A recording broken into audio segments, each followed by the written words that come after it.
ചിലപ്പോഴൊക്കെ നമ്മുടെ മനസ്സ് വല്ലാതെ സംഘർഷാവസ്ഥയിലൂടെ പോകുന്ന സമയത്ത് ഒന്ന് പ്രാർത്ഥിക്കുമ്പോഴോ അല്ലെങ്കിൽ അതുപോലുള്ള സ്ഥലങ്ങളിൽ അമ്പലങ്ങളിലൊക്കെ പോയിരിക്കുമ്പോഴോ നമുക്ക് മനസ്സിന് ഒരുപാട് സമാധാനം കിട്ടാറുണ്ട്. അങ്ങനെ മനസ്സിന് ഒരുപാട് പിരിമുറുക്കം തോന്നിയപ്പോഴാണ് എനിക്ക് ഇവിടെ പോകണം എന്നൊരു തോന്നലുണ്ടായത് കേട്ടോ. വേറെ എവിടെയല്ല, നമ്മുടെ ആദിയോഗിയുടെ അടുത്ത്. നമ്മൾ സ്റ്റേ ചെയ്യുന്നതിൻ്റെ അവിടെ നിന്ന് ഏകദേശം 70 കിലോമീറ്ററിന് അപ്പുറത്താണ് കേട്ടോ ചിക്ബലാപൂർ എന്ന് പറയുന്ന സ്ഥലത്ത് ഇഷയുടെ ആദിയോഗി സ്ഥിതി ചെയ്യുന്നത്.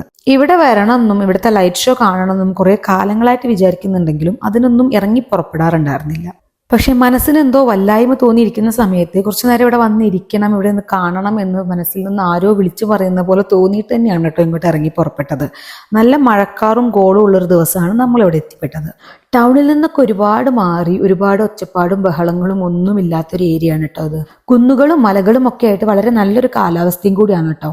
ഇവിടെ വന്ന് കുറച്ചു നേരം ഇരുന്നപ്പോൾ തന്നെ മനസ്സിന് വല്ലാത്തൊരു ആശ്വാസമാണ് കേട്ടോ ഫീൽ ചെയ്തത്. ഇത്രയധികം ആൾക്കാരുണ്ടെങ്കിൽ പോലും ലൈറ്റ് ഷോന്റെ മുന്നേ ഉള്ള കുറച്ചു നേരം അവരുടെ പ്രാർത്ഥനകളും ഇതൊക്കെ കേൾക്കുന്ന സമയത്ത് നമുക്ക് ഭയങ്കര ഒരു പോസിറ്റീവ് എനർജി ആയിരുന്നു കേട്ടോ.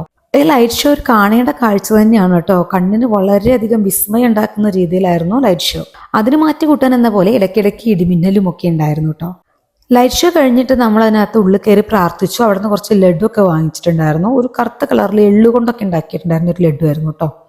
നന്ദിയെ അനുസ്മരിക്കും വിധം കുറെ കാളകൾ ഉണ്ടായിരുന്നു അവിടെ കേട്ടോ. നമുക്ക് അവർക്ക് പുല്ലൊക്കെ വാങ്ങിച്ചു കൊടുക്കാം. അങ്ങനെ കുട്ടികൾ പുല്ലൊക്കെ വാങ്ങിച്ചു കൊടുത്തു. അവർക്ക് ഭയങ്കര എക്സൈറ്റ്മെന്റ് ആയിരുന്നു കേട്ടോ.